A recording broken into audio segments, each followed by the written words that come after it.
नमो तस्स भगवतो अरहतो सम्मा सम्बुद्धस्स।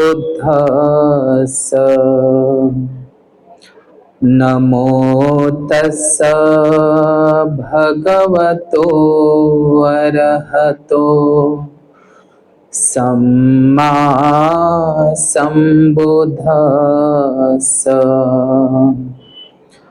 नमो तस्स भगवतो अरहतो सम्मा सम्बुद्धस्स।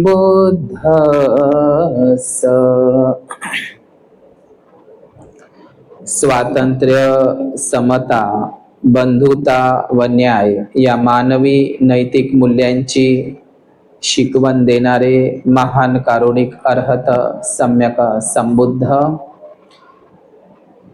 या सम्यक संबुद्धाचा सुखदायक सुखकर असा आदि मध्य व अंतिमताही विश्व कल्याणकारी असणारा हा सद्धम्म, या सद्धम्माचा अहोरात्र प्रचार व प्रसार करणारा तथागत सम्यक संबुद्धांचा हा आर्य पावन पुय्यम खेतम पुण्यक्षेत्र असलेला, हा पुण्याची खेती असलेला आर्य भिक्खू संघ, बुद्धाचे 9, धम्माचे 6 आणि संघाचे 9 या त्रिरत्नातील 24ही गुणांचे स्मरण करून देवानं पियदस्सी धम्मदायाद महान सम्राट Ashoka Maurya, Bodhisattva Vishwaratna, the symbol of knowledge, जग बदलणारा बाप माणूस डॉक्टर बाबासाहेब आंबेडकर या तीनही महामानवांना तिवार अभिवादन करून उपस्थित सर्व श्रद्धाशील संपन्न उपासक उपासिका, त्याचप्रमाणे नोबेल ट्रूथ या यूट्यूब चॅनलचे सर्व दर्शक आणि उपासक उपासिका यांच्या प्रती मंगलाची कामना करतो। बोधिसत्व महामानव डॉक्टर बाबासाहेब आंबेडकर एके ठिकाणी असं म्हणतात की बुद्ध धम्माचा प्रचार आणि प्रसार करणे हीच खरी मानव सेवा होय। डॉक्टर बाबासाहेब आंबेडकर असेही म्हणतात, बुद्ध किंवा कार्ल मार्क्स या ग्रंथामध्ये धम्माची विचारसरणी तुम्ही सतत लोकांच्या कानात ओतत राहिले पाहिजे। धम्म तत्वज्ञान तुम्ही लोकांच्या कर्णपटलांवर आदळत ठेवले पाहिजे। बुद्ध धम्माचा प्रचार आणि प्रसार करणे ही काळाची गरज आहे। भिक्खू भिक्खुणी, उपासक आणि उपासिका ही धम्मरथाची 4ही चाक, भिक्खू आणि भिक्खुणी, उपासक उपासिका या 4ही धम्मरथाने या बुद्धाच्या अनमोल अशा धम्माचा प्रचार आणि प्रसार करावा। आज या ठिकाणी विशेष धम्मदेसना म्हणून यापूर्वी सुद्धा हा विषय घेतलेला आहे। माहुरगड बुद्धलेणी, माहुरगड नसून ते महारगड आहे। या माहुरगड बुद्धलेणीचा हा इतिहास पुनच्च हा विषय मी या ठिकाणी घेत आहो। हे माहुरगड नसून हे खऱ्या अर्थाने महारगड आहे, महाविहारगड आहे। या माहुरगड जे नांदेड जिल्ह्यामध्ये आहे, या माहुरगडच्या बुद्धलेणीच्या, या महारगडच्या बुद्धलेणीचा हा इतिहास सांस्कृतिक, भौगोलिक, ऐतिहासिक आणि पुरातात्विक इतिहास आपण जाणून घेण्याचा प्रयत्न करणार आहोत। या प्राचीन जम्बूद्वीपामध्ये बुद्धांच्या कालखंडामध्ये या महाराष्ट्राला सुना प्रांत म्हणून ओळखल्या जात होतं। सुना प्रांत म्हणजे सुना प्रांत। 25 डिसेंबर 1954 ला देहू रोड पुणे या ठिकाणी डॉक्टर बाबासाहेब आंबेडकर बुद्ध मूर्ती प्रतिष्ठापना आणि बुद्ध विहार उद्घाटन प्रसंगी देहू रोड पुणेच्या भाषणात असं बोलतात की महाराष्ट्र एकेकाळी 100% बुद्धिस्ट होता, बौद्ध होता। त्याची साक्ष म्हणजे महाराष्ट्रामध्ये सर्वाधिक बौद्ध लेण्या आहे. या जम्बूद्वीप भारतामध्ये सर्वात जास्त बौद्ध लेण्या महाराष्ट्रामध्ये आहे असं बाबासाहेब म्हणतात. आणि याचाच अर्थ जेवढ्या जास्त बौद्ध लेण्या जिथे असेल तेवढा भिक्खू आणि भिक्खुणी संघ जास्त असेल. आणि ह्या संपूर्ण महाराष्ट्रातील महाराष्ट्रामधील ह्या बौद्ध लेण्या ही केवळ भिक्खूंची वर्षावासाची ठिकाणं नव्हती, तर ती बौद्ध धम्म प्रचार आणि प्रसार केंद्रही होती. आणि ती या संपूर्ण बौद्ध लेण्या हे प्राचीन बौद्ध विद्यापीठाचंच त्यांनी काम केलेलं आहे.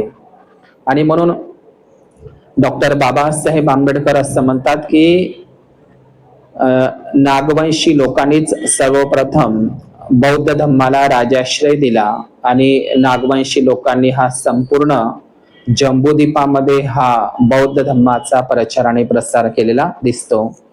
तर महाराष्ट्र हा शब्द श्रीलंकेमध्ये जो ग्रंथ आहे महावंश या किंवा दीपवंश या ग्रंथामध्ये सुद्धा महान सम्राट अशोकांनी तिसरी धम्मसंगीती पाटलीपुत्र पटना अशोकाराम महाविहारामध्ये जी भरविण्यात आली होती, तर तिथून सम्राट अशोकांनी महाराष्ट्र या प्रदेशामध्ये या सुनापरांत प्रदेशामध्ये महाधम्मरक्षित नावाच्या यवन ग्रीक मिलिंद वंशाच्या यवन ग्रीक महाधम्मरक्षित नावाच्या अर्हत भिक्खूला महाराष्ट्रामध्ये पाठवलं होतं. आणि या महाधम्मरक्षित अर्हत भिक्खूने महाराष्ट्रामध्ये 14,000 भिक्खू 14,000 लोकांना भिक्खू प्रवज्या दिली होती. 14,000 भिक्खू संघ आणि महाधम्मरक्षित भंतेजी.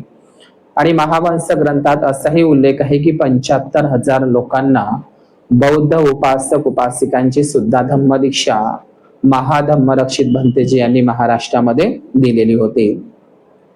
तर महारावरूनच महाराष्ट्र हा नाव पडलेला आहे, महारावरूनच महाराष्ट्र हे नाव पडलेलं आहे असं ज्योतिबा फुले सुद्धा गुलामगिरी पुस्तकामध्ये म्हणतात.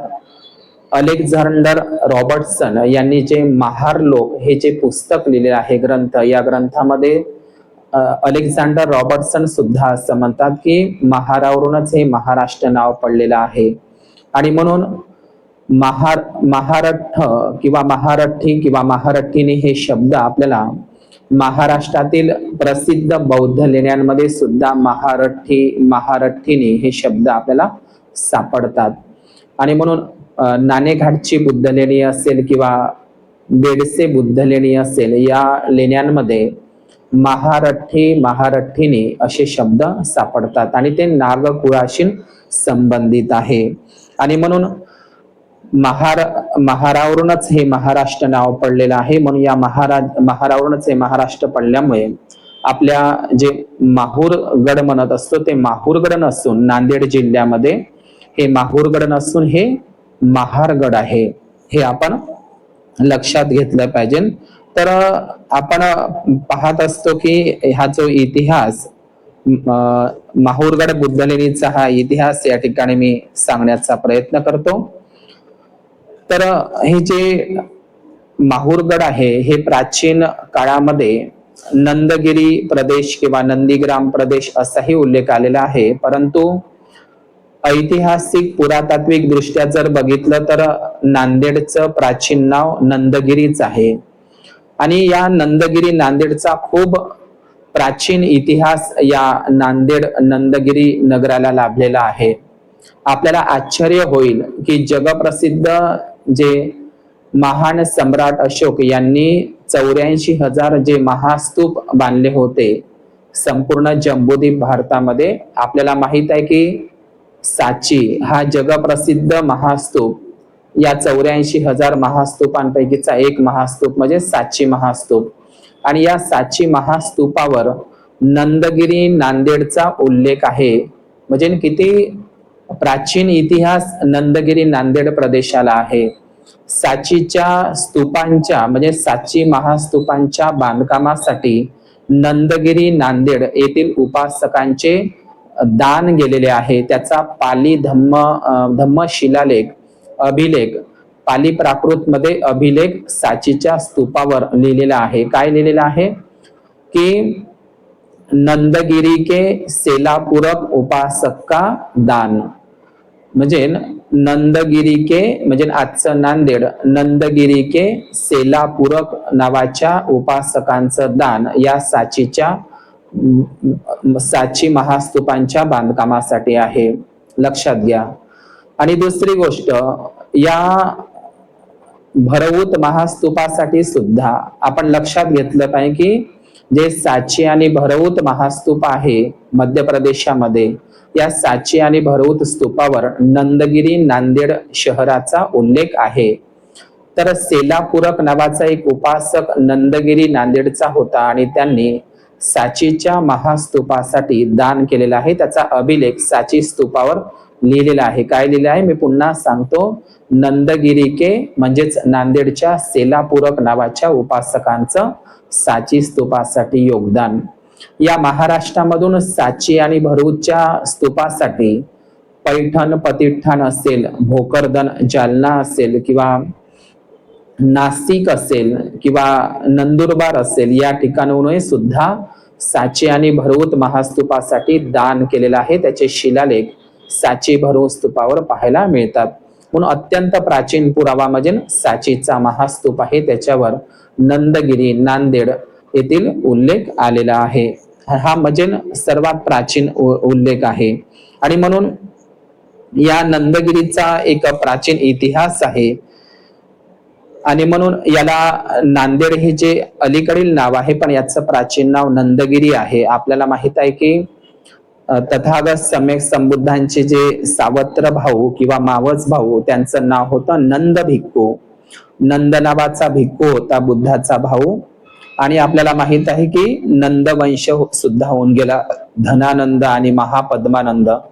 तर मौर्य सत्तेच्या नंतर या नांदेड म्हणजे त्या काळामध्ये नंदगिरी हे जे नाव कशावरून पडलेलं आहे, तर नंदवंश जी मौर्यांच्या नंतर जी सत्ता ज्यांनी भोगलेली होती नांदेड नंदगिरी परिसरामध्ये, म्हणून या नंदवंशावरूनच हे नंदगिरी आणि आता ते नांदेड झालेलं आहे. काही चुकीच्या पद्धतीनं नंदीग्राम म्हणतात, ते नंदीग्राम तिकडे पश्चिम बंगालकडे आहे. म्हणून याचं प्राचीन नाव पुरातात्विक संशोधनात्मक जर असेल तर नंदगिरी आहे. आणि त्याचे उल्लेख मी जे तुम्हाला साची भरऊत स्तूपावर सांगितलेलेच आहे. आणि म्हणून नांदेड शहराचा जो प्राचीन इतिहास आहे, तर सर्वप्रथम आपण लक्षात घेऊया की नांदेड जे शहर आहे ते गोदावरी नदीच्या तीरावर आहे, गोदावरी नदीच्या. आणि गोदावरी नदीचा उल्लेख त्रिपिटकामध्ये जे पारायण सुत्त आहे, पारायण वग्ग किंवा पारायण सुत्तामध्ये गोदावरी नदीचा उल्लेख आहे. आणि बुद्धांच्याच कालखंडामध्ये साकेत आणि श्रावस्ती परिसरातील कोसल महाजनपदातील बावरी नावाचा राजपुरोहित, राजा प्रसेनजिताचा राजपुरोहित एक व्यक्ती आपल्या दक्षिणपथ नांदेड परिसरामध्ये अमरावती म्हणजे तो संपूर्ण दक्षिण भारत आणि दक्षिण महाराष्ट्र म्हणजे साऊथ इंडिया म्हणू शकतो आपण, आणि तो संपूर्ण नांदेड, पैठण, नाशिक आणि पंढरपूर, नेवासे या परिसरामध्ये संपूर्ण तो दक्षिण महाराष्ट्र आणि दक्षिण भारतामध्ये त्यांनी बुद्ध धर्माचा प्रचार केला होता. तर हे पारायण सुत्तामध्ये आहे बावरी आणि त्याचे 16 शिष्य जे पहिले परिव्राजक संन्यासी राहतात. गोदावरी नदीच्या काठी त्यांचा आश्रम असतो आणि मग सम्यक संबुद्धाच्या संदर्भात त्यांना माहिती मिळत असते आणि ते श्रावस्ती जेतवनाला जातात आणि बुद्ध धम्माची प्रवज्जा घेतात. आणि ते पुन्हा उपसंपदा प्रवज्जा घेतल्याच्या नंतर ते पुन्हा दक्षिण भारतात म्हणजे आजच्या नांदेड, नंदगिरी, पैठण, औरंगाबाद, पंढरपूर, नेवासे या संपूर्ण परिसरामध्ये ते बौद्ध धम्माचा प्रचार करतात. बावरी नावाचा अर्हत भिक्खू आणि त्याचे 16 शिष्य. आणि म्हणून आपण पारायण सुत्त वाचा. सूर्यकांत भगत यांनी लिहिलेला मराठी अनुवाद सुत्त निपात हा ग्रंथ वाचा, त्याच्यामध्ये तुम्हाला गोदावरी नदीचा उल्लेख माहीत पडेल. आणि म्हणून बुद्धांच्याच कालखंडामध्ये महाराष्ट्रामध्ये बौद्ध धम्माचा प्रचार झालेला होता. अर्हत भिक्खू पुन्न असेल, चुन्न पुन्न आणि इसिदन्न यांच्या कालखंडामध्ये. आणि सातवाहन काळातील अत्यंत महत्वाची विद्वान भिक्खुणी शिवपालनिका हिचं महिला बौद्ध भिक्खुनी विद्यापीठ शिवनेरी जुन्नर पुणेला होतं आणि नागनिका नावाची नागराणी सुद्धा या महाराष्ट्राची पहिली महिला शास्त्रिका होती सातवाहन काळामध्ये नागनिका महाराणी। तर अशा पद्धतीने या महाराष्ट्राला एक इतिहास आहे। आणि म्हणून पारायण सुत्तामध्ये या नांदेड आणि नंदगिरी परिसरामध्ये जर बुद्ध धम्माचा प्रचार आणि प्रसार करणारा भिक्खू जर कोण असेल तर तो म्हणजे बावरी आणि त्याचे 16 शिष्य, बावरी भिक्खू आणि त्यांच्या 16 शिष्यांचं हे क्षेत्र म्हणजे आजचं नांदेड नंदगिरी परिसर होय। आणि त्यानंतर मौर्य काळामध्ये महाधम्मरक्षित भंतेजींनी सुद्धा या नांदेड नंदगिरी परिसरामध्ये बौद्ध धर्माचा प्रचार आणि प्रसार केलेला आपल्याला दिसतो। तर हे जे नंदवंश आहे तर आपल्या नागपूर जवळ नंदवर्धन आहे, काही लोक त्याला नंदीवर्धन म्हणतात, पण ऍक्च्युली ते काही लोक त्याला नागरधन म्हणतात, नगरधन म्हणतात, नागवर्धन म्हणतात, ऍक्च्युली ते नंदवर्धन आहे, हे आपण लक्षात घेतलं पाहिजे। आणि नंदवर्धन किंवा हे नागवर्धन हे प्राचीन वाकाटक नागराजांचं बौद्ध स्थळ आहे नागपूर जवळ। आणि म्हणून नंद हा एक भिक्खू होता हे लक्षात घेतलं पाहिजे। आणि नंद नावाचा एक वंश होता मौर्य काळानंतर। तर हे नंदवंश आणि नंद नावाचा भिक्खू हे नंद आमच्या वर्धा जिल्ह्यामध्ये सुद्धा नंदपूर नावाचं एक छोटस गाव आहे। तर हे नंद भिक्खूवरूनच किंवा नंदवंशावरूनच हे नंदपूर, हे नंदगिरी, हे नांदेड नंतर झालेलं आहे, आपण लक्षात घेतलं पाहिजे। आणि म्हणून आपण माहूरगड बुद्धलेणीचा इतिहास घेत असताना हे माहूरगड जे ठिकाण आहे हे ठिकाण यवतमाळ आणि नांदेड, हे नांदेड जिल्ह्यातील प्राचीन नंदगिरी परिसरातली हे माहूरगडचा अत्यंत प्राचीन डोंगर कुशीमध्ये असलेलं हे जे गाव आहे माहूरगड, हे ऍक्च्युली माहूरगड नसून महारगड आहे। आणि हे पैनगंगा नदीच्या ठिकाणी आहे। पैनगंगा आपल्याला माहित असेल की नाग विदर्भामध्ये पवनीचा बौद्ध स्तूप अशोककालीन तो वैनगंगा नदीच्या काठी आहे, पवनी भंडाऱ्याचा महास्तूप। आणि मार्कंडा महाविहार हे सुद्धा वैनगंगा नदीवरच आहे गडचिरोली जिल्ह्यामध्ये। तर हे वैनगंगा आणि नदी आणि बुद्ध विहार, बुद्ध लेणे आणि महावीराचा संबंध नदीशी नसतो, हे आपण लक्षात घेतलं पाहिजे।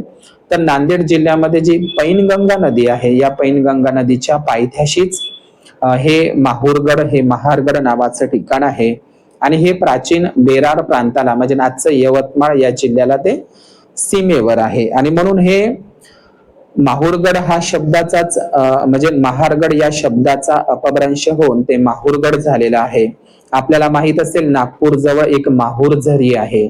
तर माहूर झरी हे सुद्धा वाकाटक नागराजांचं प्राचीन बौद्ध स्थळ आहे, तिथे सुद्धा बौद्ध महास्तूपांचे अवशेष प्राप्त झालेले आहे। तर ते नागपूर जवळील ते माहूर झरी नसून ते सुद्धा महार झरीच आहे। आणि याचप्रमाणे हे माहूरगड नसून हे सुद्धा महारगड आहे, हे आपण लक्षात घेतलं पाहिजे। यवतमाळ आणि नांदेडच्या सीमेवर आपल्याला एक महागाव आहे। आता हे महागाव तालुका यवतमाळ जिल्ह्यामध्ये, आता महागाव म्हणजे काय तर ते नक्कीच त्या ठिकाणी महास्तूप असेल। आणि महा म्हणजे काय तर महा म्हणजे काय तेही सुद्धा महारगाव किंवा महानस गाव असेल। आणि म्हणून महा हा शब्द पाली शब्द आहे, जसं आपण महामाया म्हणत असतो किंवा महाविहार म्हणत असतो। तर हे अशा पद्धतीनं ते माहूरगड नसून ते महारगड आहे, ते माहूर झरी नसून ते महार झरी आहे। आणि हे महागाव नसून हे महार गाव आहे, हे आपण लक्षात घेतलं पाहिजे। प्रतिक्रांतीच्या नंतर ही नावं आपल्याला चेंज झालेली दिसतात। आणि म्हणून ही सर्व बौद्ध धर्माशी संबंधित आहे। तर ह्या माहूरगड ज्या बुद्ध लेण्या आहे, काही लोक त्याला अपप्रचार करतात की त्या पांडव लेण्या आहे। पांडवांचा आणि बुद्ध लेणीचा काहीही संबंध नाही। भारतामध्ये जेवढ्या काही बौद्ध लेण्या आहेत त्या सर्वच बौद्ध लेण्यांचा प्रचार पांडव लेणी म्हणूनच केला जातो की एका रात्रून 5 पांडवांनी अज्ञातवासात त्या खोदल्या। तर ही सर्वच भारतातील सर्वच बुद्ध लेण्याचा पांडव लेण्याशी संबंध 5 पांडवाशी जोडलेला जातो। तर हे ब्राह्मणवाद्यांची, मनुवाद्यांची एक चाल आहे, षडयंत्र आहे बुद्ध लेण्यांच्या खरा इतिहास लोकांपर्यंत पोहोचू नये म्हणून। आणि आपण एक वैशिष्ट्य बघितलं पाहिजे की महाराष्ट्रामध्ये जेवढ्या काही बुद्ध लेण्या आहेत त्या सर्व बुद्ध लेण्या किल्ला तिथे बुद्धलेण्या, किल्ला तिथे बुद्धलेण्या आपल्याला महाराष्ट्रामध्ये आणि इतरही ठिकाणी दिसेल. आणि म्हणून माहूरगडची बुद्धलेणी आणि तिथेच किल्लाही आहे.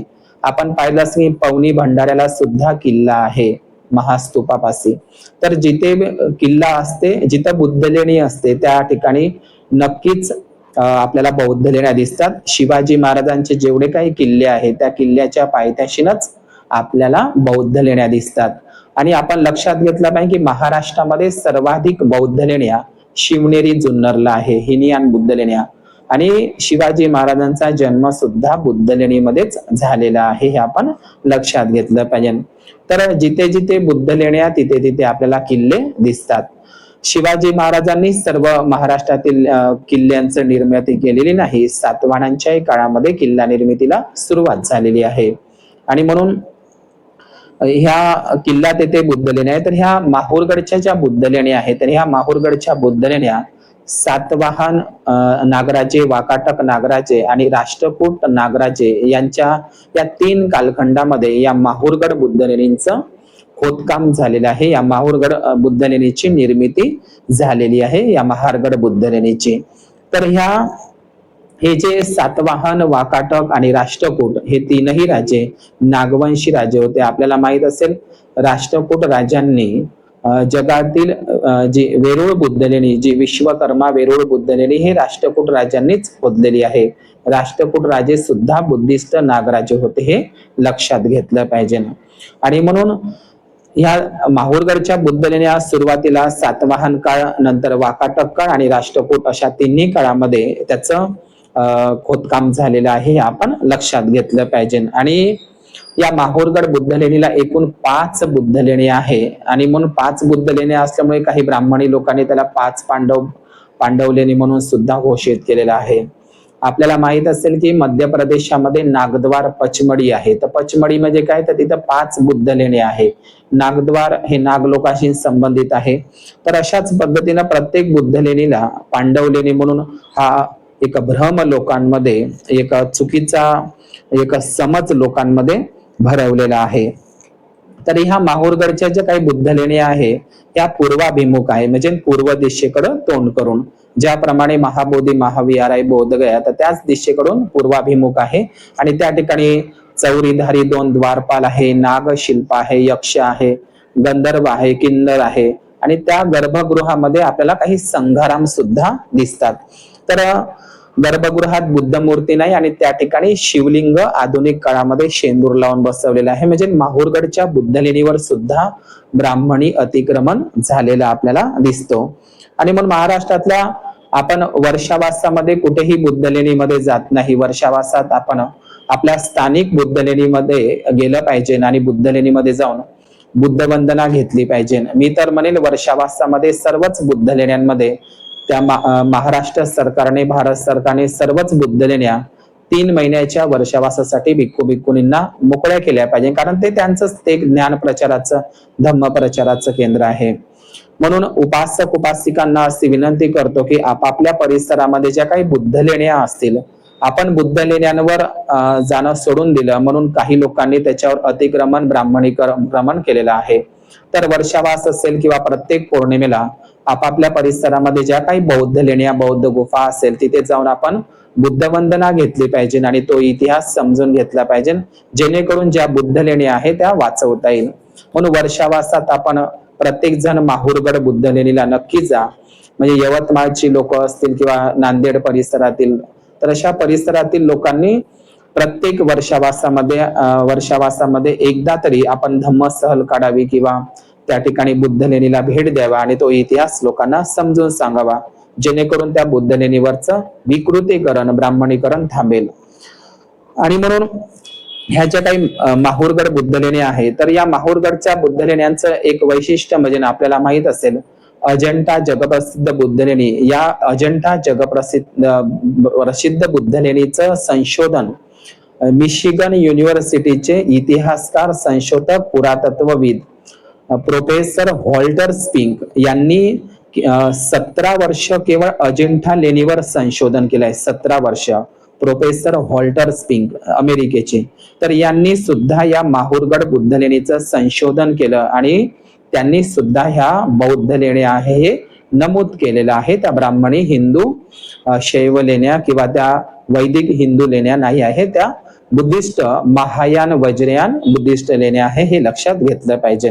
महायान वज्रयान पंथी ह्या सातवाहन वाकाटक राष्ट्रकूट नागवंशीकालीन ह्या बुद्ध लेण्या आहे, लक्षात घेतलं पाहिजे. तर अत्यंत महत्वाची बाब म्हणजे प्रोफेसर व्हॉल्टर स्पिंग यांनी या माहूरगडच्या बुद्ध लेणीला सुद्धा भेट दिली होती. या प्रोफेसर व्हॉल्टर स्पिंग हे मोठे संशोधक आणि इतिहासकार होते. त्यांनी अनेक पुस्तकं सुद्धा लिहिली आहे अजिंठा लेणीवर व्हॉल्टर स्पिंग यांनी. त्याचप्रमाणे मुंबईतील घारापुरी असेल किंवा मुंबईतील जोगेश्वरी बुद्ध लेणी असेल, कान्हेरी बुद्ध लेणी असेल, यांचंही संशोधन व्हॉल्टर स्पिंगनं केलेलं आहे.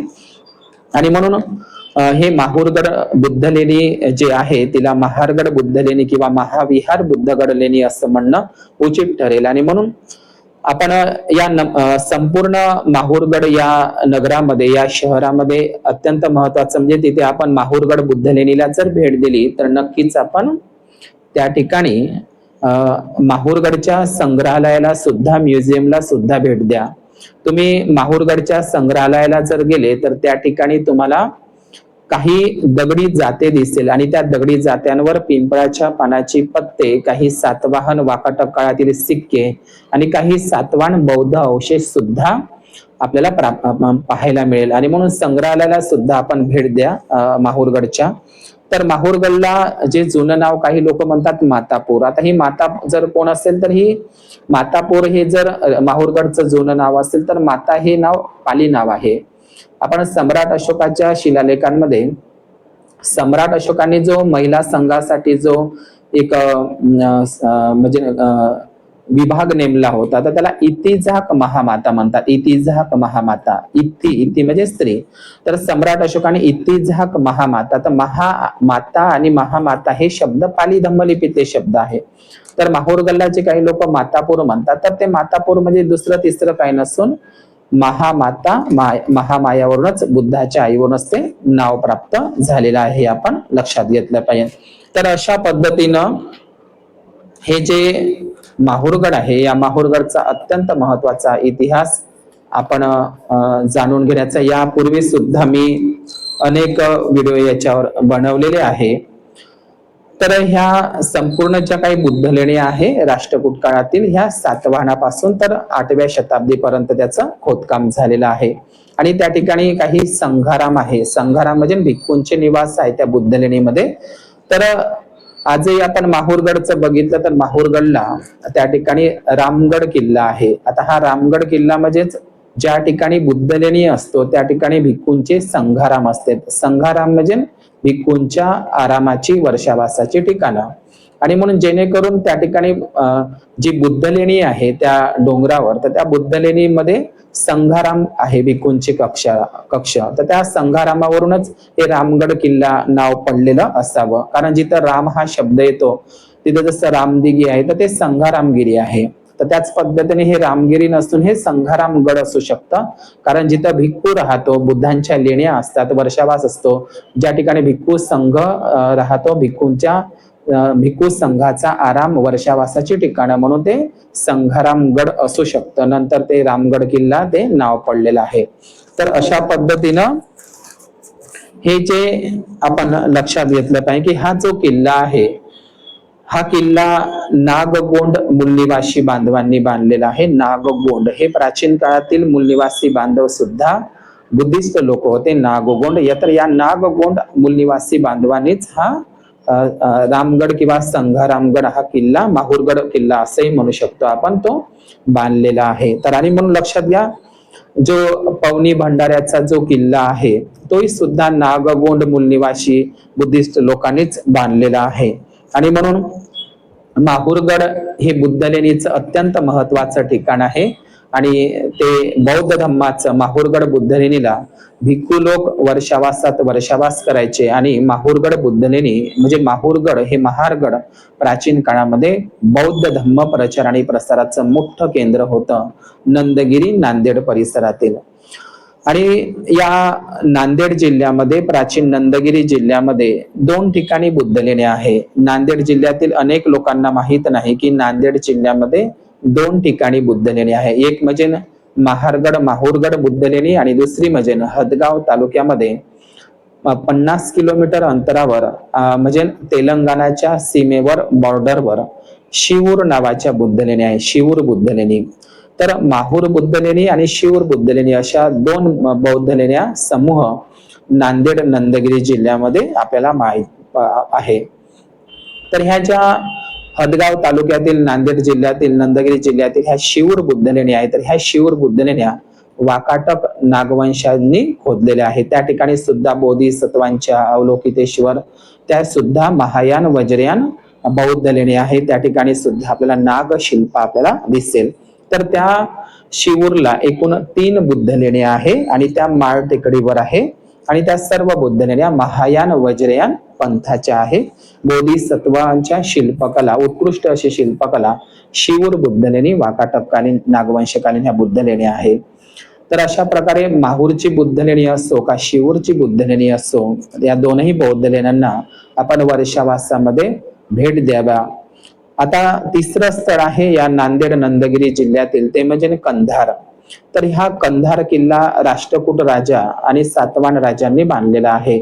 सातवाहन राजाने त्याची सुरुवात केलेली आहे कंधार किल्ल्याची. तर हा कंधार किल्ला हा राष्ट्रकूट काळातील त्याला भरभराट झालेली आहे. तर या कंधार किल्ला आहे जो कंधार तालुका आहे, कंधार याच्यामध्ये नांदेड जिल्ह्यामध्ये जो कंधार तालुका आहे, या कंधारला कंधार किल्ला आणि कंधार तालुका लक्षात घ्या. कंधार तालुक्याला कंधार नावाचा किल्ला आहे राष्ट्रकूटकालीन नागराजाचा. तर त्या कंधार किल्ल्यावर सुद्धा बुद्धांची ध्यान मुद्रा असलेली काळ्या पाषाणातील बौद्ध मूर्ती आहे आणि काही बौद्ध अवशेष कंधार किल्ल्यावर सुद्धा बुद्धाची मूर्ती त्या ठिकाणी आपल्याला दिसेल आणि बौद्ध अवशेष सुद्धा कंधार किल्ल्यावर प्राप्त झालेले आहे.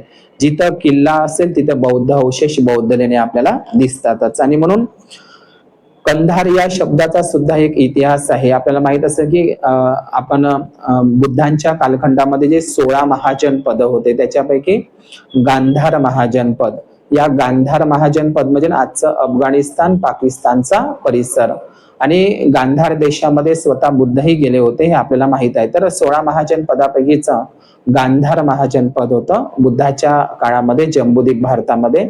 तर या गांधार शब्दाचाच अपभ्रंश कंधार झाला आहे, कंदहार झालेला आहे.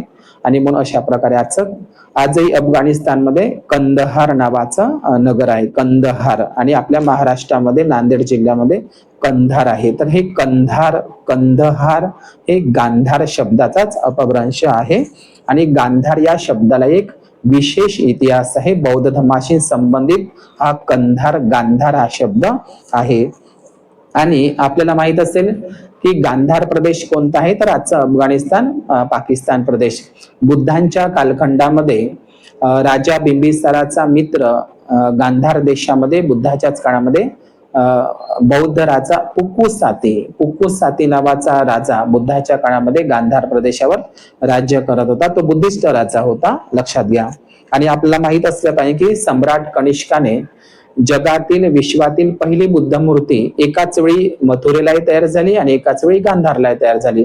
तर जगामधील इंडो ग्रीक गांधार शैलीमधली गांधार मूर्ती कला केंद्रामधली जगातील पहिली बुद्ध मूर्ती बौद्ध सम्राट कनिष्काने कुठे तयार केली असेल, तर ती गांधार प्रदेशामध्ये, लक्षात घ्या. म्हणून तिला इंडो ग्रीक गांधार मूर्ती कला केंद्र म्हणजे बुद्ध मूर्ती कला केंद्र, गांधार बुद्ध मूर्ती कला केंद्र, जे बौद्ध सम्राट कनिष्क आणि बौद्ध सम्राट हुविष्क आणि बौद्ध सम्राट वासुदेव यांनी निर्माण केलं होतं. आणि जगभरामध्ये गांधार आणि नंतर मथुरा या ठिकाणून जगभर बुद्ध मूर्त्यांचा प्रचार आणि प्रसार, बुद्ध मूर्त्यांचा डोनेट झालेला आहे.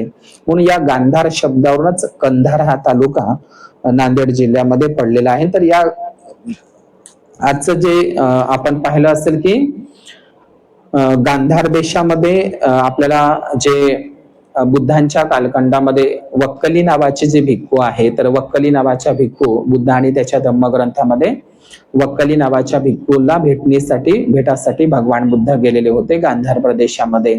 आणि जे सुत्त पिटकामध्ये महासमय सुत्त असो किंवा इसिगिली सुत्त असो, याच्यामध्ये पच्चेक बुद्धांच्या नावापैकीच एक नाव गांधार पच्चेक बुद्ध असाही उल्लेख आलेला आहे. आणि म्हणून गांधार एक बुद्ध मूर्ती कला केंद्र होतं आणि गांधार प्रदेश हा बौद्ध धम्म प्रचाराचं मोठं केंद्र होतं जम्बूद्वीप भारतामध्ये मौर्य कनिष्क काळामध्ये आणि बुद्धांच्या कालखंडामध्ये. तर हे गांधार मूर्ती कला केंद्र हे गांधारहूनच हे कंधार नाव पडलेलं आहे नांदेड जिल्ह्यामध्ये. आणि आपल्याला माहित असेल कोकणामध्ये रायगड जिल्ह्यामध्ये महाड आहे, महाडचं चौदार तळ. या महाडच्या चौदार तळ्यापाशी गांधारपाली नावाच्या कंबोज राजाच्या बुद्धलेण्या आहे. गांधारपाली बुद्धलेण्या ह्या महाडला लागूनच आहे. तर ही ते गांधार आणि पाली हे शब्द आपल्याला दिसतात. तर गांधारपाली हे त्याच्यावरूनच नाव पडलेलं आहे गांधार बौद्ध प्रदेशावरून. आणि आपल्याला माहित आहे सम्राट अशोकांनी मज्जंतिका नावाच्या अर्हत थेर भिक्षूला काश्मीर आणि गांधार प्रदेशामध्ये बौद्ध धम्मासाठी पाठवलेलं होतं. आणि म्हणून या भारतामध्ये जम्मू काश्मीरला गांधारी घाटी आहे किंवा गुजरातमध्ये सुद्धा गंधार नावाचं एक छोटस गाव आहे. तर हे बुद्धिस्ट संस्कृतीशी हे संबंधित ठिकाण आहे. ते महाभारतातली डोळ्याला पट्टी बांधून असलेली गांधारी हे काल्पनिक पात्र आहे. हे गांधार देश आहे. आणि म्हणून गांधार प्रदेशामध्ये अत्यंत महत्वाचं ठिकाण म्हणजे जम्बूद्वीप भारतातलं गांधार प्रदेशातलं ते म्हणजे तक्षशिला असेल, पुष्कलावती, कपिशा पुष्कलावती आणि तक्षशिला ही प्राचीन बौद्ध विद्यापीठ त्यावेळी गांधार प्रदेशामध्ये होते. आणि म्हणून या गांधारहूनच हे कंदहार आणि कंधार झालेलं आहे. तर या कंधार हे सुद्धा प्राचीन बौद्ध स्थळ आहे.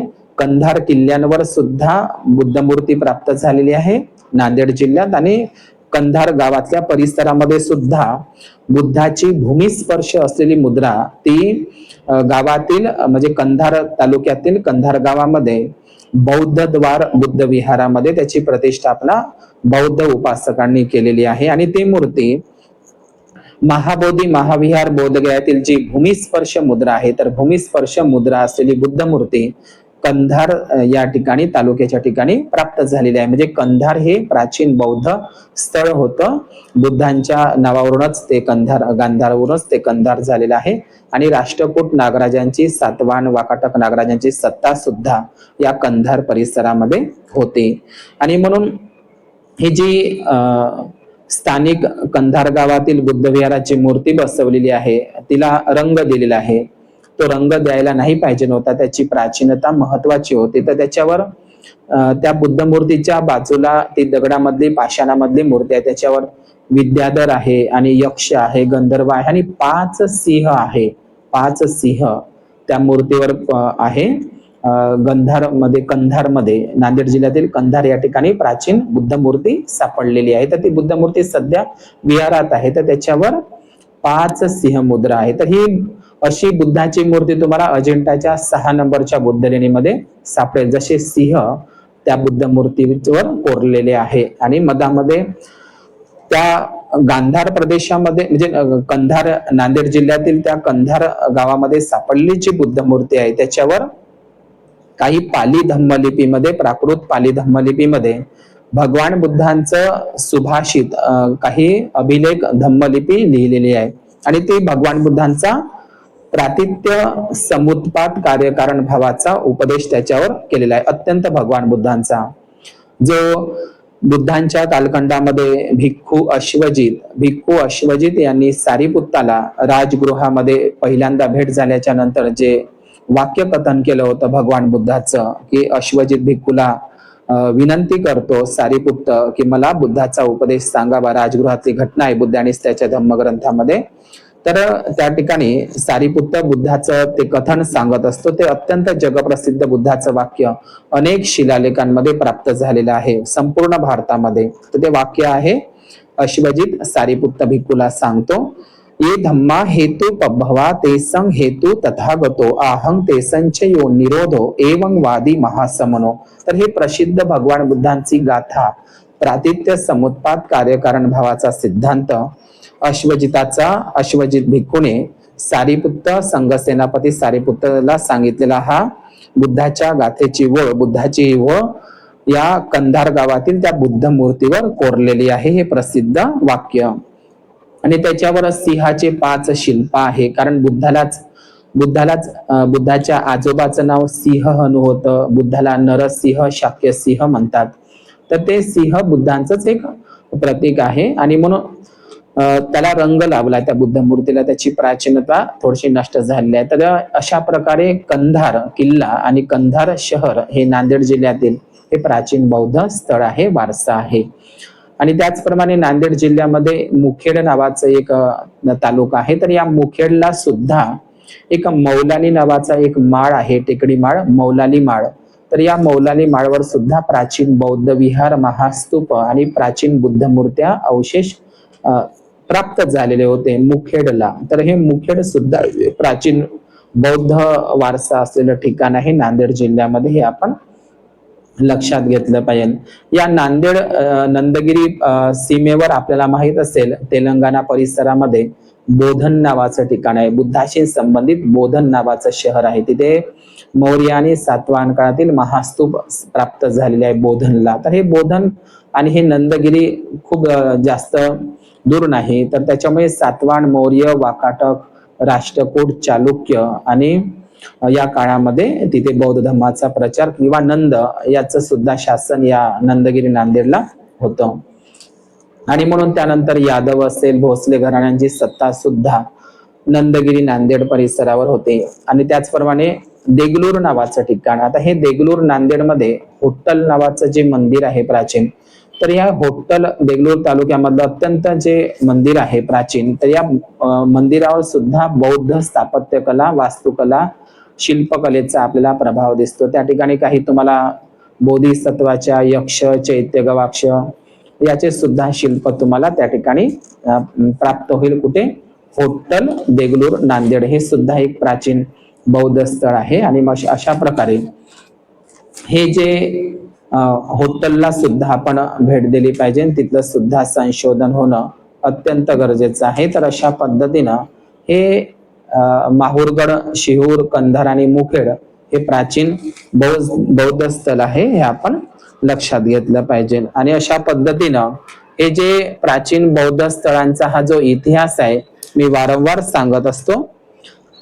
तर मुखेड म्हणजे पुन्हा सांगतो, महारगड बुद्धलेणी आणि शिवूर बुद्धलेणी आणि कंधार शहर आणि कंधार किल्ला आणि मुखेड हे नांदेड नंदगिरी परिसरातील प्राचीन बौद्ध स्थळ आहे, हे आपण लक्षात घेतलं पाहिजे. आणि म्हणून मुखेडला सुद्धा प्राचीन बौद्ध चा एक धम्माचा एक वारसा होता. तिथे उत्खनन होणं आणि संशोधन होणं खूप गरजेचं आहे. तर मुखेड हे नांदेड जिल्ह्यामध्ये आहे आणि मुखेड हे नाशिक जिल्ह्यामध्ये आहे. आपल्याला माहित असेल डॉक्टर बाबासाहेब आंबेडकरांचा मुखेड सत्याग्रह, पांडव प्रताप सत्याग्रह, मुखेड हे कुठे आहे? नाशिकला. डॉक्टर बाबासाहेब आंबेडकरांचा मुखेड सत्याग्रह, महाड नाशिक, मुखेड पुण्याला असं जे गाण्यामध्ये म्हणत असतो, तर हे मुखेड नाशिक मधलं बाबासाहेबांचं ते मुखेड वेगळं आहे. तर अशा पद्धतीने हे नंदगिरी, बावरी नगर, बावरी भिक्खूंचं आणि त्यांच्या 16 शिष्य भिक्खूंचं ते ठिकाण आहे. पारायण वग्गामध्ये या गोदावरी नदीचा आणि बावरी भिक्खूचा उल्लेख आहे त्रिपिटकाच्या ग्रंथामध्ये. आणि म्हणून यवतमाळ आणि नांदेड हे दोनही, यवतमाळला प्राचीन काळामध्ये बेरार प्रांत म्हणून ओळखल्या जात होतं. आपण यवतमाळ के प्राचीन बौद्ध स्थळ हा व्हिडिओ मी यापूर्वी टाकलेला आहे, यवतमाळ के प्राचीन बौद्ध स्थळ. तर त्याच्यामध्ये आपण मी पुन्हा सांगतो की यवतमाळ जिल्ह्यामध्ये वणी तालुक्यामध्ये कायर, मंदार आणि रासा या छोट्याशा या तीनही गावामध्ये, म्हणजे वणी तालुक्यात मंदार, कायर आणि रासा या छोट्याशा गावामध्ये सातवाहन, क्षत्रप आणि वाकाटक काळातील बौद्ध मूर्त्या आणि अवशेष आणि सातवाहनकालीन शिक्के म्हणजे बौद्ध महाविहाराचे अवशेष त्या ठिकाणी प्राप्त झालेले आहे वणी तालुक्यामध्ये. आर्णी तालुक्यात सुद्धा सातवाहन काळातील बौद्ध स्थळ आहे. तिथे सातवाहन काळातील शिक्के अरुणावती नदीच्या प्राप्त झाल्या. म्हणजे आर्णी सुद्धा हे प्राचीन बौद्ध स्थळ आहे. आणि यवतमाळ जिल्ह्यातील जे पाचखेड आहे, चंद्रभागा नदीच्या ठिकाणी पाचखेड, तर या पाचखेडला सुद्धा बाबुळगाव तालुक्यामध्ये पाचखेड, पाच म्हणजे काय तर पंचशील, तर तिथे सुद्धा नदीच्या काठावर स्मशान घाटामध्ये मौर्य सातवाहन काळातील महास्तूप, महाविहार चे अवशेष आणि मृद भांड प्राप्त झालेले आहे आणि म्हणून पाचखेड हे सुद्धा प्राचीन यवतमाळमध्ये स्थळ आहे. कळंब हे सुद्धा वाकाटक नागराजांची नगरी आहे. कळंब हे जे यवतमाळ जिल्ह्यातील हे प्राचीन बौद्ध स्थळ आहे. कळंब हे शहर चक्रावती नदीच्या काठावर आहे. चक्रावती म्हणजे आपण चक्रवर्ती म्हणतो, धम्मचक्र, ते चक्रावती नसून ते धम्मचक्रावती नदीचं नाव आहे. तर कळंब नगरीला सुद्धा बौद्ध इतिहास आहे. त्याचप्रमाणे हे म्हणजे यवतमाळ जिल्ह्यातील कायर, मंदार, रासा, पाचखेड, कळंब हे आणि आर्णी हे प्राचीन बौद्ध स्थळ आहे बेरार प्रांतातील. त्याचप्रमाणे जे यवतमाळ जिल्ह्यामध्ये आर्णीच्या जवळ आहे मनगाव, तर हे मनदेव म्हणतात. तर ते मनदेव नसून ते मनदेव सुद्धा जे शिव मंदिर म्हणून ओळखलं जातं मनदेवचं, ते मंजुश्री बोधिसत्वाचं आहे मनदेव.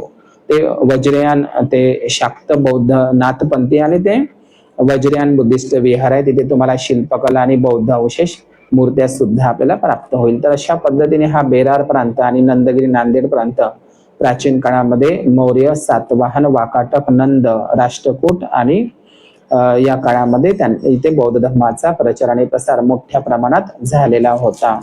आणि म्हणून आपण बौद्ध बांधवांना अशी विनंती आहे की आपण बौद्ध लेण्यांना वर्षावासामध्ये स्थानिक उपासकांना सोबत घेऊन आपण बुद्ध लेणींवर जाऊन आपापल्या परिसरामध्ये वर्षावासात बुद्ध लेण्यांमध्ये जावं किंवा पौर्णिमेला जाऊन त्या ठिकाणी बुद्ध वंदना घ्यावी. कारण तो प्राचीन बौद्ध भिक्खूंचा वारसा, बौद्ध भिक्खूंच्या वर्षावासाची ठिकाणं आज त्या ठिकाणी ब्राह्मणांचं अतिक्रमण झालेलं आहे, ब्राह्मणीकरण, विकृतीकरण झालेलं आहे किंवा त्या ठिकाणी अस्वच्छता आपल्याला दिसतात आणि काही घाणेरडे अश्लील चाळे सुद्धा बुद्ध लेण्यांमध्ये मी स्वतः पाहिलेले आहे. आणि बुद्ध लेणींचं काही विकृतीकरण, त्या ठिकाणी काही अक्षरही लिहितात, तर हे चुकीचं आहे. आपण बौद्ध लेण्यांचा हा वारसा, बौद्ध भिक्खूंचा हा, बुद्ध लेण्यांचा हा चिरंतन वारसा, धम्माचा वारसा आपण जपला पाहिजे. आणि ती आपली एक राष्ट्रीय संपत्ती, एक आपला प्राचीन धम्माचा तो वारसा आहे, त्याच्याविषयी आपण खबरदारी घेतली पाहिजे.